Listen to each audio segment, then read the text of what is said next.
আজ দ্রোহের কবি, বিদ্রোহের কবি কাজী নজরুল ইসলামের ৪৮তম মৃত্যুবার্ষিকী।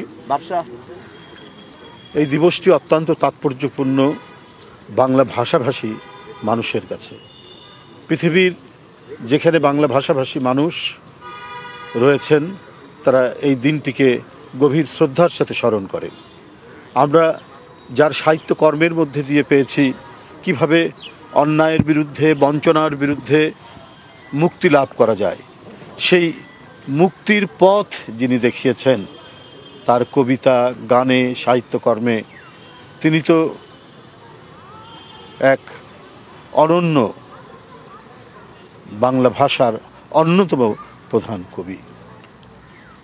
একদিকে যেমন তিনি অন্যায়ের বিরুদ্ধে বিদ্রোহের কথা বলেছেন, অপরদিকে আবার তিনি চিরপ্রেমের কবি। এইরকম এক অসাধারণ বৈচিত্র্যের সম্মিলন আমাদের জাতীয় কবি কাজী নজরুল ইসলাম। তিনি বাংলা সাহিত্যে তার অবদানের মধ্যে দিয়ে গান, কবিতা, গল্প, গানের যে সুর দিয়েছেন সব মিলিয়ে এক নবজাগরণ সৃষ্টি করেছিলেন। আমরা তার আত্মার মাগফিরাত কামনা করি। আপনারা জানেন যে গত ছাত্র জনতার যে আন্দোলন, আমাদের কোমলমতি ছাত্রছাত্রীরা এবং জনতা সম্মিলিতভাবে এক ভয়ঙ্কর দানবীয় স্বৈর শাসকের পতন ঘটিয়েছিল। সেই আন্দোলনের উত্তাল ঢেউর মধ্যে আপনারা শুনেছেন কারার ওই লৌহ কপাট। আপনারা সেই আন্দোলনের মধ্যেই শুনেছেন ওরা ঝর্ণার মতো চঞ্চল।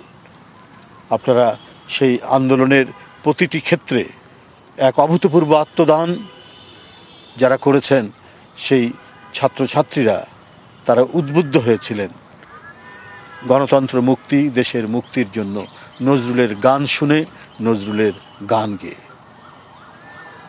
বন্ধুরা, আজও আমাদেরকে প্রেরণা দেয় অত্যাচারীর বিরুদ্ধে কিভাবে লড়াই করতে হবে।